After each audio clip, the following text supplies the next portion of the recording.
You've probably seen The Perfect Marriage, right? The couple that never seems to argue, never seems to fight, always is on the same page and always seems to be thriving. What if I were to tell you that communication, and in particular, conflict resolution, is a skill that you can learn, and not only learn, but master the fundamentals of in a very short amount of time? In fact, I can teach you most of the basics in about 45 minutes. Is that worth it to you? Are you ready? Welcome to Man Up, the podcast by men, about men, and for men who are striving to be better fathers, husbands, leaders, and followers of Jesus. Are you ready? Man up. Yes, sir! Welcome, my friends. I'm your host, Jared Bowman, and this is Man Up, your podcast with the encouragement that you need to be a better father, husband, leader, and follower of Jesus. We are back to our 12-question, 12-week challenge. This is week 4 of the challenge. We dropped a special episode earlier this week on saving your marriage. You may want to check that out. If there's some struggles in your marriage, you may want to look to that episode. Brian Haynes was my guest. We gave you some practical tips for working through some conflict, but we are back to our workbook today, and we are looking at question number 4. How do we resolve conflicts in our marriage? Now, if you have a copy of the workbook, if not, click on the link in the description. I'll send you one. It'll sign you up for the mailing list so that you don't miss an episode of Man Up in our challenge. We're about coming up on the halfway point. But this particular challenge addressed how we deal with conflict in our marriage. I ask you to think about how you resolve conflicts, whether or not you fight fair.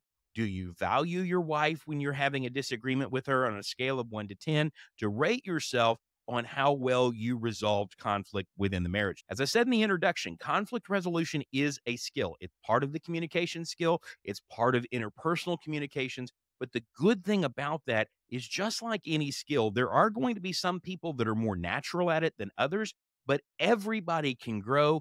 Everybody can get better because it is a skill. It's not a talent. It's not something that some people have and others do not.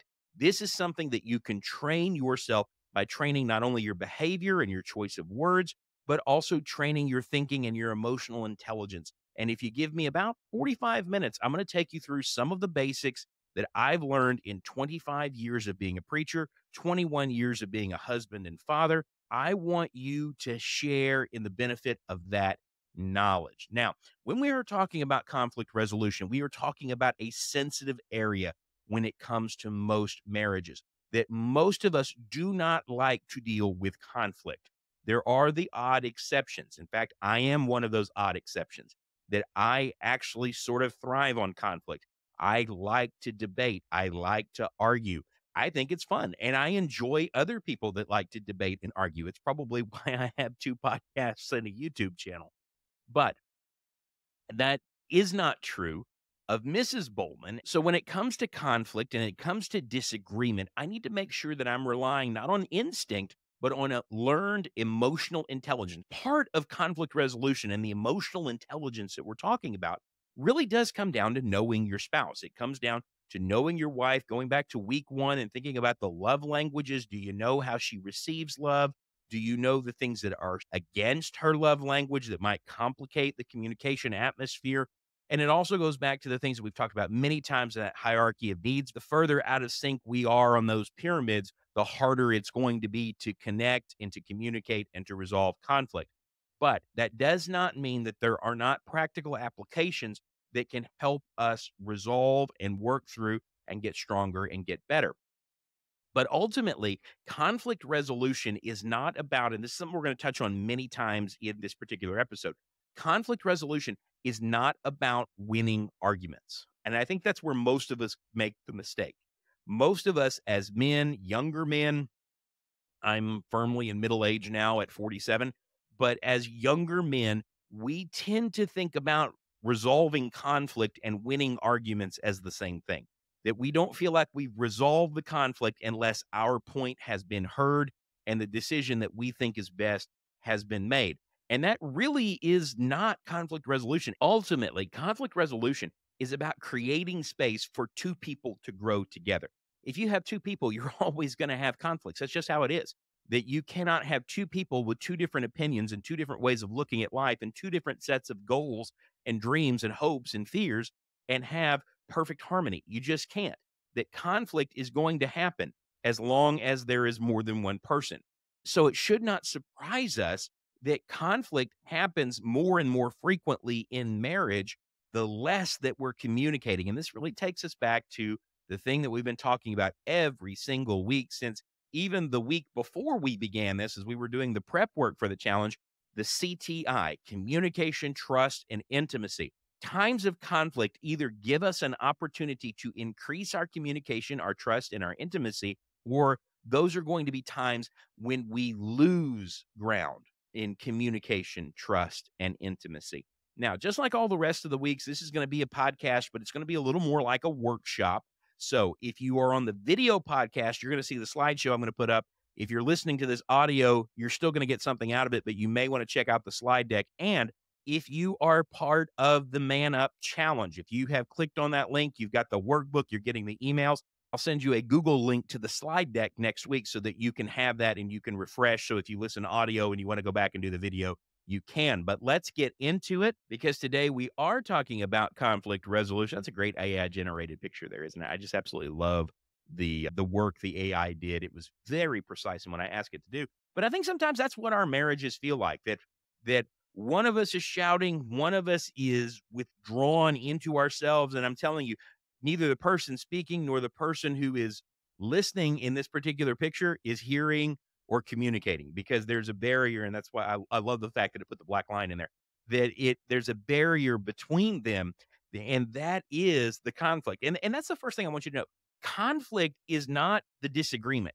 Conflict is the thing that keeps us from hearing what the other person has to say. And that's just a free little Jaredism to you. But it's one of the things that I've learned in 25 years of preaching and 21 years of marriage is that conflict is not about the words that we're saying. It's about the thing that stops us from hearing. And I want to move into this very first question. Why do we have conflict? I mentioned that as long as you've got two people, you're going to have conflict. One of the things that we need to acknowledge is that conflict in marriage is not necessarily a bad thing.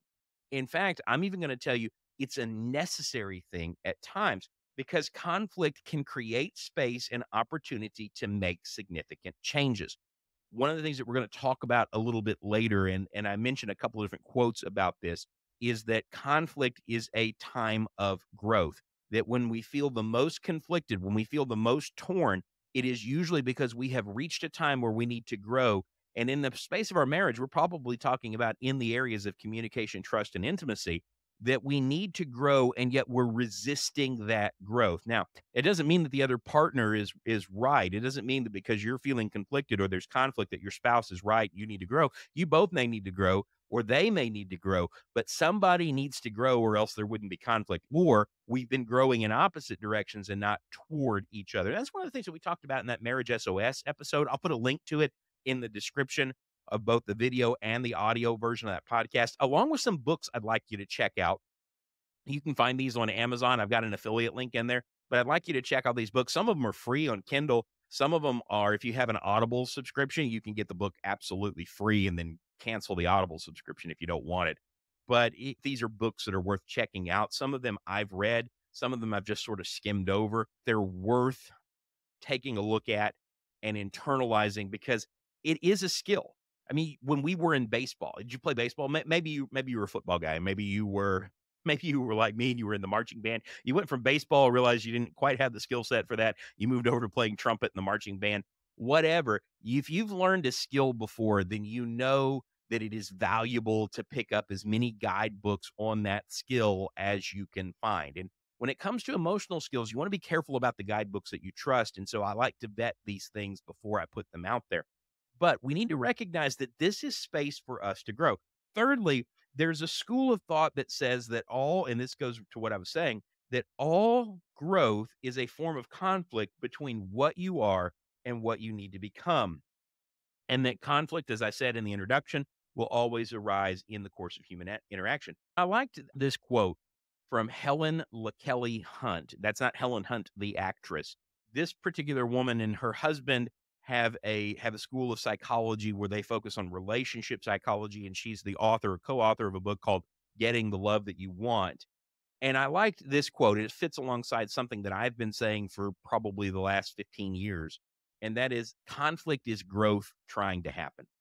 If we weren't growing, there wouldn't be conflict. Sometimes we're growing apart and we need to acknowledge that. We need to fix that. We need to change course. Sometimes we're resisting growth and that will create conflict. Sometimes one of us has made a leap and the other has not, and those will be seasons of conflict. But conflict is growth that is trying to happen. And so the three most important questions when it comes to conflict is number one, what form is the conflict taking? And I've listed out four there that sometimes it's differences in personality. Sometimes Mrs. Bolman and I just don't agree because her personality goes one way, my personality goes another way. That she's a little into that Enneagram stuff, and I forget what number she is. That's probably a source of our conflict. But she tells me I'm a 5. That means I'm an information gatherer. I'm a 5 wing 6, she says. So I'm protective and I want to gather information and I want to give information. And so sometimes differences in personality can have a lot to do with our conflict. Different values, that's going to be a time of struggle. That conflict can sometimes happen because of unmet needs, and we're not good at voicing unmet needs. We don't want to make our spouse feel like we're attacking them. I don't want Lauren to feel like I'm attacking her. And usually that's why we don't talk about our needs until they get to the point where they've become a conflict instead of a conversation. And so a lot of times that's the source of conflict is unmet needs. And it can be stress from external sources that Brian was talking about in the Save Our Marriage episode, that SOS episode that dropped Tuesday. He was talking about the two biggest factors in divorce are sex and money. And oftentimes the thing that's being fought about that leads to divorce is an external influence on the marriage, i.e., a man approaching your wife or a woman approaching you. And that's led to some kind of sexual tension within the marriage. And so stress from external sources can be a big source of conflict. The second most important question is there a predictable pattern? I had a friend one time who mentioned that every month he and his wife would have arguments. That most of the month they were fine. And guys, this is not going where you think it is. That most of the month they were fine. But when it came to the last few days of the month, it seemed like every single month they fought. And so I asked him what they fought about. And he said they fought about everything. They fought about sex. They fought about who did the dishes. They fought about what to do with the kids. They fought about her spending and his spending, and they fought about everything. And I noticed that that last one seemed to have some extra emphasis that was put on it. And so I asked him a little bit about that. I said, tell me more about the fighting that you're having over the spending. Well, come to find out that there was a predictable pattern. And the reason why he could see they were fighting almost every single month at the end of the month is that's when money got tight. That's when they were living paycheck to paycheck. That's when money got tight. And when money got tight, he begrudged what she spent and she begrudged what he spent. And they both begrudged what they had to spend on the household because it was a stressful time. Oftentimes, if there is a predictable pattern to our conflict, we're having the same fights over and over and over again, or we're having a similar fight at the same stages of growth in the month or the same times of year. A lot of times, families, particularly where the in-laws don't get along, where the daughter-in-law doesn't get along with the in-laws or the son-in-law doesn't get along with the in-laws. Holidays come around, there's going to be a fight. It's a predictable pattern, right? There's a predictable pattern oftentimes in marriages, particularly if the wife is a stay-at-home mother. When the husband comes home, there's the expectation that he's going to take on some of the burdens that she's had all day. He's got the expectation that he's worked all day. He deserves a few minutes to himself. And there's a predictable pattern to that. And so oftentimes conflict resolution can be as simple as putting in a pattern interrupt. What I'm saying here is walk a mile in the other person's shoes. If the wife will walk a mile in the husband's shoes and say, okay, yes, I'd like him to take over some of the duties, but he's driven in traffic. He's worked all day and I understand. And the husband gets home and thinks, before I turn on the television, the Xbox, the PS5, I jump on Facebook or pick up a book or a magazine, whatever your pleasure is. Before you do that, I'm going to take a half hour and I'm going to devote it to my family or I'm going to devote it toward the house just so she knows that I see her sometimes that pattern interrupt is enough to stop conflict before it happens because the validation of that person is what's really lacking. The third, following that predictable pattern, is conflict over unresolved issues. And this is a big one. Sometimes we stop fighting when it becomes uncomfortable. And what happens is we'll sort of push everything away. We'll push it off into a box. We won't fight about it again for a while so that we never ever resolve that conflict. And we complicate every subsequent conflict with those conflicts. And so we need to understand when we're fighting over something that we're just not willing to resolve. And that's the thing that goes back to that statement on growth. That's the point when we need to realize that we're growing in different directions and we need to course correct before it becomes a real problem. So, moving on, I want to talk about three things very quickly that no one tells you. And this one is really more for the younger guys in our segment, but maybe some of the older guys will get something out of this too. There are three things that no one ever tells you about conflict in marriage.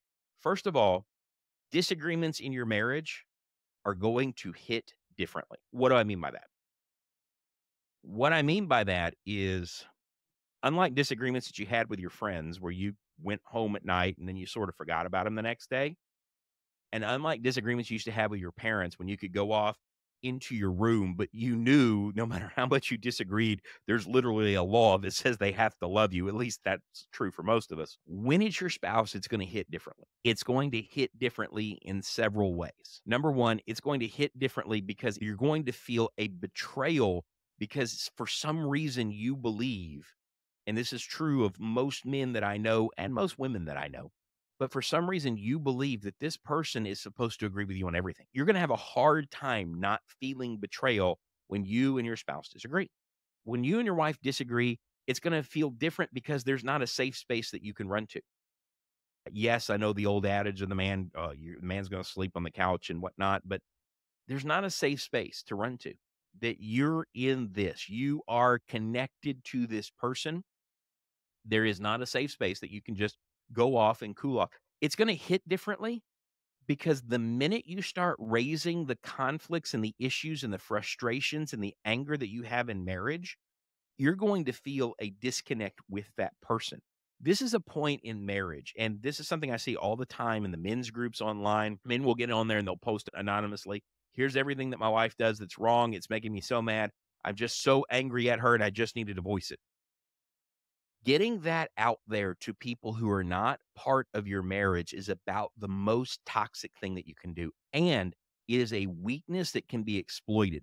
Most cases of adultery that I know that have involved a workplace environment or a Facebook connection began because one or both spouses opened up to people outside of the marriages, particularly people of the opposite sex, about struggles inside the marriage. The minute you start voicing your issues outside of your marriage, you are eroding the foundation of that marriage. I'm talking about complaining, voicing frustration, voicing anger, bringing up the things that you don't like about that person. When you say them out loud, they become more toxic and they become in some ways more real. It hits differently. Disagreement in marriage hits in a very visceral way. It affects not only the way that you see them, it will affect the way you see yourself, it will affect the way you see your union. It cause depression and frustration and anxiety, and you just need to be prepared for it. The second thing that no one ever tells you is that conflict resolution isn't binary with one winner and one loser. I alluded to this earlier. I'm going to flesh this out later in the podcast, but conflict resolution isn't about winning and losing. In fact, if you can define your conflict in terms of who won and who lost, you have failed at conflict resolution. Conflict resolution is first and foremost about peacemaking. It sort of reminds me of the Beatitudes in the Sermon on the Mount. Blessed are the peacemakers, for they shall be called sons of God.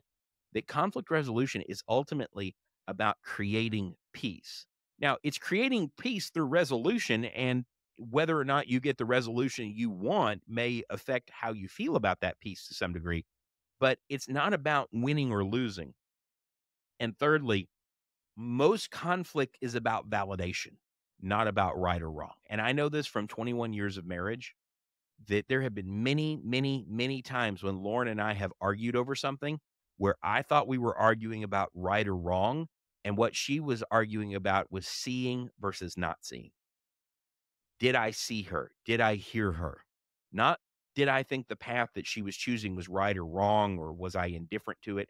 But did I see her? Did I hear her? Did I acknowledge her? And so those are three things that no one tells you. And these are really things that, guys, we ought to be shouting from the housetops. We ought to not only internalize these ourselves, that our disagreements in our marriages are going to hit differently, that conflict resolution isn't about winning and losing, and ultimately it's about validation and not right or wrong most of the time. But we need to be passing this on to other people. In fact, I would love it if you would share this podcast, invite others to listen, because those 3 points alone, if you stop and think about what they mean and apply them, will tell you probably 75% of what you need to know about conflict resolution. Most of the time, it's not about who's right and who's wrong. It's about validation. Most of the time, conflict resolution is not binary with a winner and a loser. And disagreements are going to hit harder. They're going to hit differently in your marriage. They are going to affect you in ways that you do not understand until you learn that that's the nature of trying to love another person. So moving forward, I want to talk about the steps that we can take for conflict resolution. And the first is the one that we talked about the very first week. You can see the CTI over here on the right side of the screen, communication, trust, and intimacy. And that is, we need to learn to be active listeners. If we want to if we want to resolve conflict, avoiding conflict's a different story, and it's usually a bad thing. If we want to resolve conflict, we need to understand that the best skill to learn is not articulation, although we are going to talk about articulation. It's not articulating what you think, it's hearing what the other person is actually saying. I want to give you some quick tips here before I get into some facts, and then we'll move on to the next one. But tip number one, remember that you are only 50% of the conversation. We all go into conflicts and arguments and disagreements expecting it to go a certain way. I'm one of those guys, I sort of map out what I think the other person is going to say. I'm right about that, maybe 75% of the time to a degree, but I have it all laid out. When they say this, I'm going to say this. When they say this, I'm going to say this. It's the wrong approach. I do that naturally because remember what I said, I like conflict. I like to debate. I like to argue. I find it fun. Some of my best friends I've made in arguments because we understand that the argument is fun. But with my wife, that's not the case. You're only 50% of the conversation. You can listen to understand, and this it gets into active listening. You can listen to understand, or you can listen to speak, but you can't do both. So you're going to have to choose your listening mode. Am I listening to hear and understand, or am I listening to reply? I'm going to tell you that the difference in what people say when you have chosen to be an active listener versus listening to reply is going to be night and day. What the other person says is going to hit you differently. When you are listening to hear them, they can say the same words, but because you have not prejudged those words, then the meaning of those words changes. And I would add to that this fourth point, and that is one of the key skills that you can learn when it comes to active listening that you can apply right away is you can ask for clarity. And sometimes that's enough to diffuse the situation. Sometimes when Mrs. Bowman and I are having a disagreement, I can say, I don't think I understand what you're saying.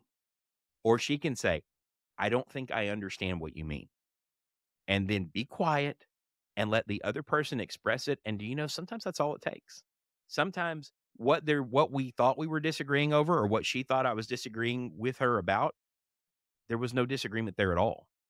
But she needed the room to say what needed to be said.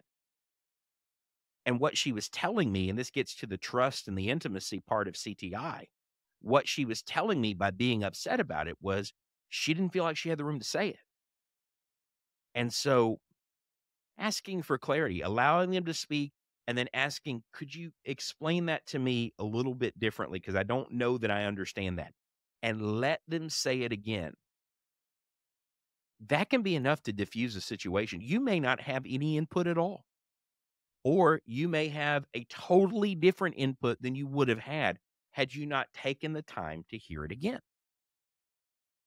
And so active listening really comes down to showing interest, empathy, and respect. That's what we're talking about. Now, those are big words, but basically, interest is I want to know what is on your mind. Empathy is I want to bear your emotional burden. I want to feel what you're feeling. And respect is what is important to you is important to me. But not only that, active listening involves paraphrasing and summarizing. And that sort of gets back to that fourth of the quick tips there, that not only can we ask for clarity, one of the ways we can ask for clarity that really shows respect is saying, without trying to skew it, and this is the danger here, guys. This ought to be kind of a red alert for us. But one of the dangerous things that we do is we often, when we paraphrase and we summarize, we want to skew it and put a negative connotation on that. You don't want to do that. You want to paraphrase it and summarize it factually, not in a way that creates, not in a way that invalidates, but in a way that creates understanding. Thirdly, you have to suspend assumptions and biases. And this gets back to the very first thing that I said about remembering you're only 50% of the conversation. That if I go into a discussion with Lauren and I know it's tense, or even Will, I mean, I'm applying this mostly to marriage, but even with my son Will, if I go into a discussion with him and I know it's tense, then the worst thing I can do is assume that I know what he's going to say or what my wife is going to say. So I need to suspend assumptions. I need to suspend biases. I need to suspend judgment until I've really listened. And I need to be honest about my biases and barriers. Well, biases are those preconceptions that we bring in there. But what are barriers? Barriers are the lines that I get upset when somebody crosses them. We all have them, right? You've got that line, right? It doesn't matter whether it's with your wife or with your friends. You've got a line that when somebody crosses it, it flips a switch in your head and you're instantly upset. It changes the whole demeanor of the conversation. Sometimes they're called triggers. You need to be aware that your barriers, when they are crossed, it may not have been intentional the other person crosses them, because if your emotional demeanor shifts in the middle of the conversation, then that's going to decrease your ability to hear. So we need to be honest about our biases and our barriers. And then I wanted to leave you with a little bit of wisdom in this section before we move on to the next part. And that is, the goal of active listening is not simply to gain information. It is to exhale emotion. Emotions can either suffocate or bloom.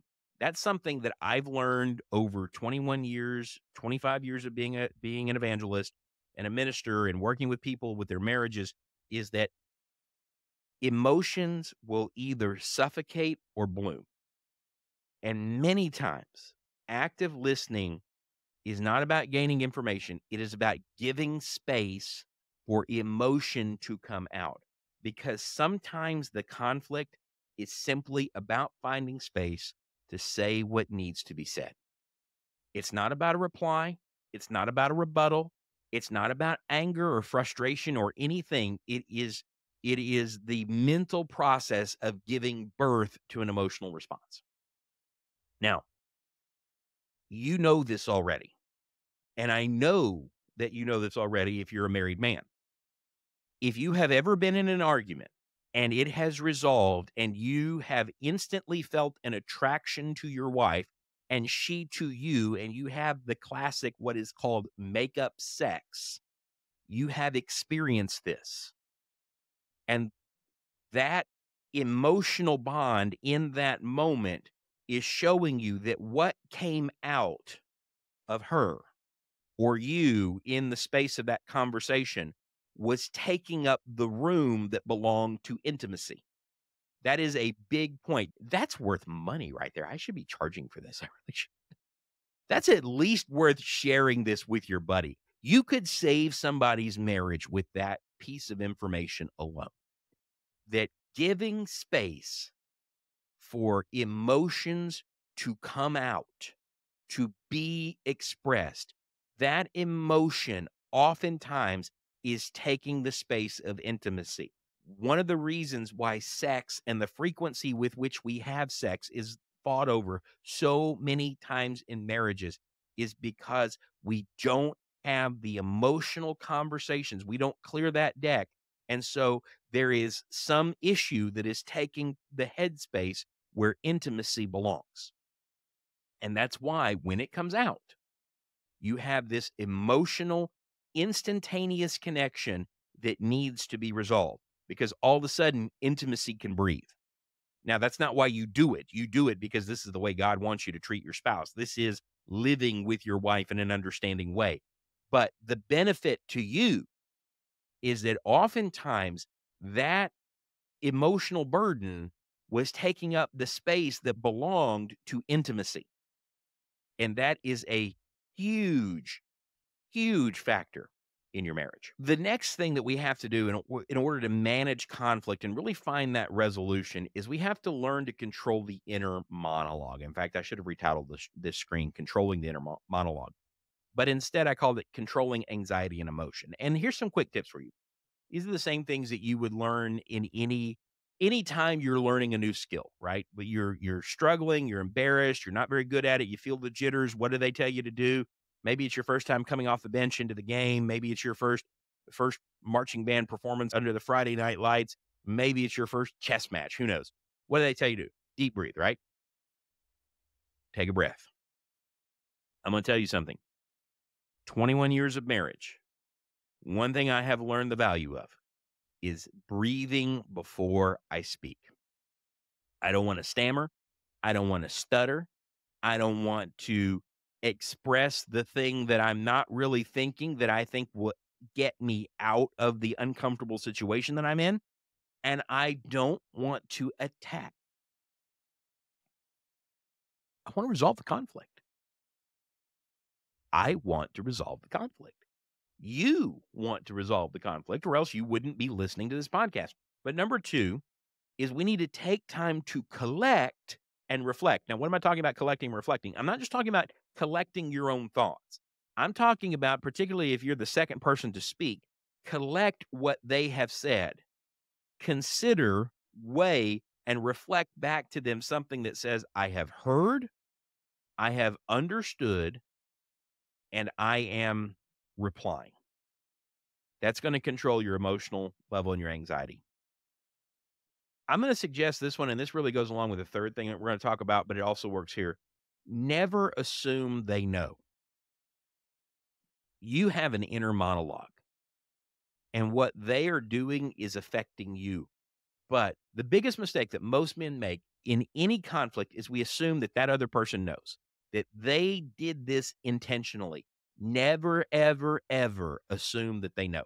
Never, ever, ever assume that what they said or did was intentional and on purpose. And the last quick tip in this section is that failure to prioritize your feelings is certain to repeat the pattern. Remember how we talked about some conflicts have pattern? Oftentimes, particularly as men, we want to deal in facts and figures and we don't want to talk about how things make us feel. The facts and the figures are only 50% of the conversation. Or really, they're only 50% of our side of the conversation. They're only 25% of the whole conversation. Like how like how I did that math. If we don't prioritize our feelings, then we're going to see this as a repeating pattern. We're going to keep coming back to this because there's an emotional side to it that we're not dealing with. So what do? Number one, I need to acknowledge and I need to label my feelings. I need to know what I'm feeling in the middle of the conflict. One of the things that will tell us, and you can see this in other people, that we don't acknowledge and we have improperly labeled our feelings is when the physical response is different from the emotional response we've expected. If you've ever had somebody get so mad that they cried, or you've ever had someone become so frustrated that they shook like they were scared, it wasn't really anger they were feeling, it was sadness or fear. But sometimes we don't do a good job of processing emotions. And so we feel like we're angry. We want to be angry, but what we're really feeling is fear or frustration or sadness or anxiety. And mislabeling an emotion can cause a bad emotional response. If I'm speaking from a place of anger, but what I'm really feeling is sadness, then I'm not communicating what's true to my wife. And that's going to cause an emotional burden. She's going to think I'm angry at her when I'm really sad about the thing that we're talking about. I need room to figure out and label what my feelings are. Number two, you got to manage fight or flight. You got to manage fight or flight. Are you a fight or are you a flight? I'm more of a fight guy, not physically, but I like conflict. I just do. It makes me feel warm, makes me feel powerful. You've got to manage that response because it creates an emotional barrier to what you're trying to say. Fight or flight. If you pause, if you freeze up, if you stammer and stutter and repeat yourself, if you tense and flex and posture and billow and puff your chest and flare your nostrils, all you're doing is creating a screen between what you need to communicate and what the other person hears. Remember that black line on the first slide? That's a improperly managed fight or flight response. We need to identify and manage emotional triggers, those barriers that we talked about on the active listening slide. I need to realize that people may cross those lines and not know it. It's up to me to manage that. No matter how frustrated I'm feeling, it's up to me to manage and question, did they do this on purpose or is this just the natural ebb and flow of the conversation? If I can be mature enough to make that decision, then what I do is I take power away from something that might have happened on accident and I claim it for myself that somebody can't make me angry. I can choose to become angry. And having that power is so important in managing conflict. I need to learn to focus on the issues at hand. And this is one of the things that happens if I'm not controlling anxiety and emotion, that the argument becomes about everything else because emotion is running rampant and now anxiety is causing a problem. I have to learn to focus on the issues at hand because if I'm not clear on my feelings, the other person never will be, and we won't reach a consensus. If I speak from new feelings before I process them, and this is a big thing in the middle of an argument, I'm just going to cloud the issue. If suddenly I'm feeling something different than when I came into the argument, I need to stop. I need to label it. I need to figure out, why am I feeling this way? Was it because somebody crossed some kind of emotional barrier and I've lost control? Or is it because I've come to some kind of deeper understanding? Why am I feeling something new? Because if I start speaking from that emotion and I don't understand it, then all I've done is cloud the situation as if I had thrown a whole nother argument in the middle of it. And that's why it's important that we understand, what are we really having a conflict about? I need to learn to speak to be heard. Here's some quick tips on speaking to be heard. Number one, I need to know what resolution I hope to achieve. I need to know, is this a carryover from a previously unresolved situation? That's sort of calling back to the last couple of slides. And if so, I need to know, why isn't it resolved? Is it because it's too big an issue and we don't want to talk about it? Is it because there's too much of an emotional burden? Is it because I keep doing the same thing over and over again, or the other person keeps doing the same thing over and over again? Or is it a pattern with, like that one example, with no money at the end of the month and that's causing some dispute? I need to know why I'm about to say what I'm about to say. Probably the single biggest argument that Lauren and I ever had in our marriage happened because I thought I was saying something really, really noble. And what she heard completely invalidated her feelings that were deeply, deeply held feelings. It had to do with us not being able to have children. And I said, in the middle of a conversation, when we finally understood that we were not going to be able to have children naturally, what option do you want to take? And I sat her down and I held her hands and I looked her right in the eyes and I say, babe, I need you to know that if we never have kids, you are enough for me, that I don't regret anything. I love you. You are enough for me. That might have sounded really noble in my head.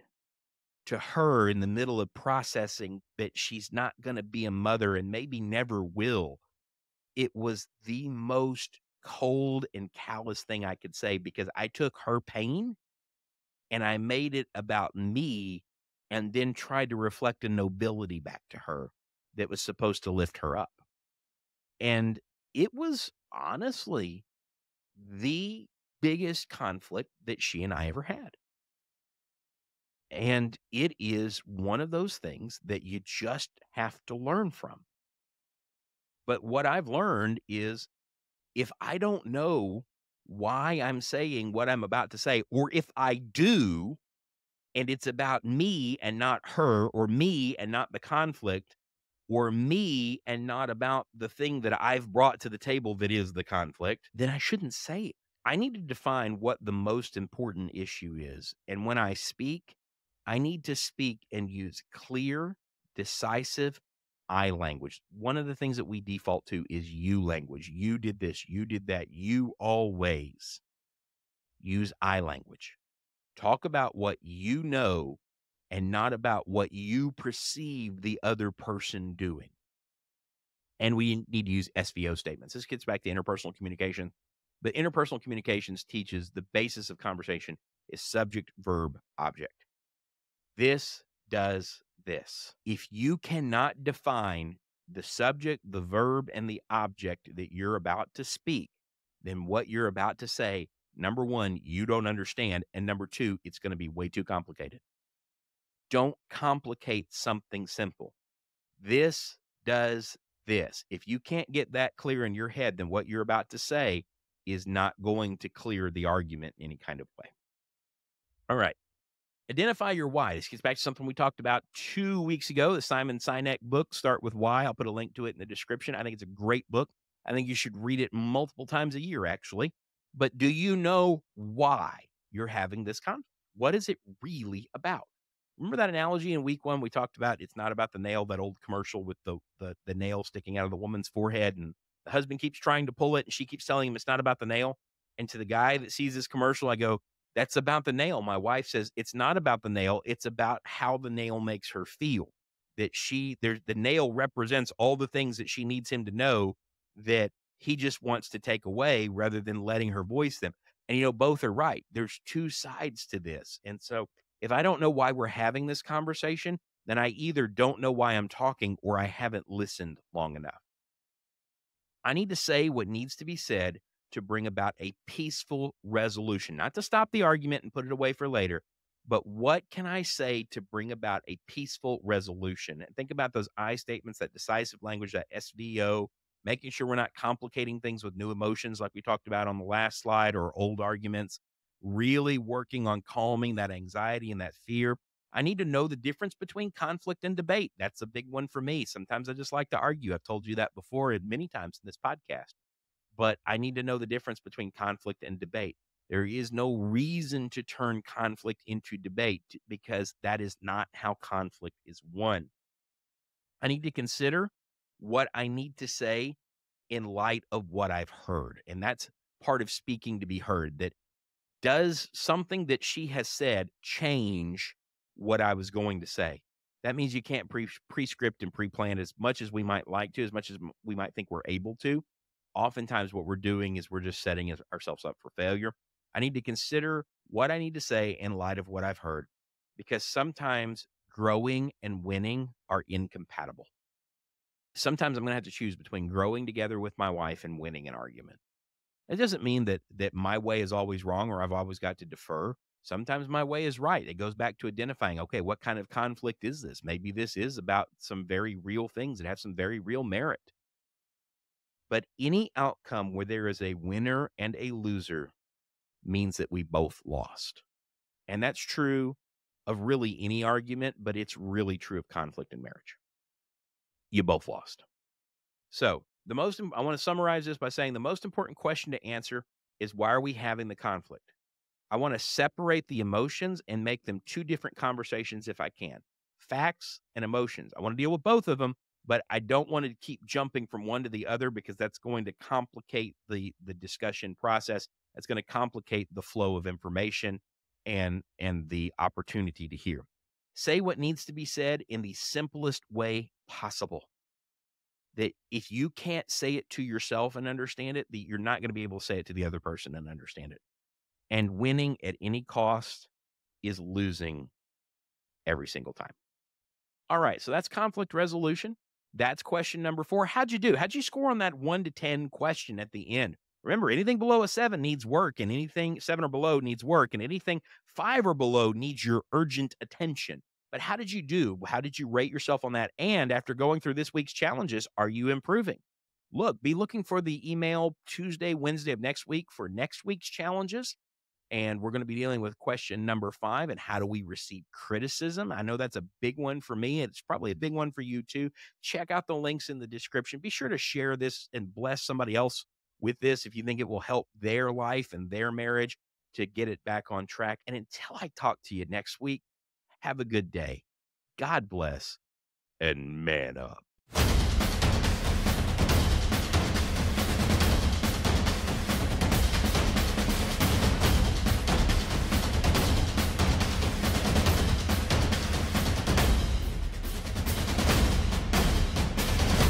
Dismissed!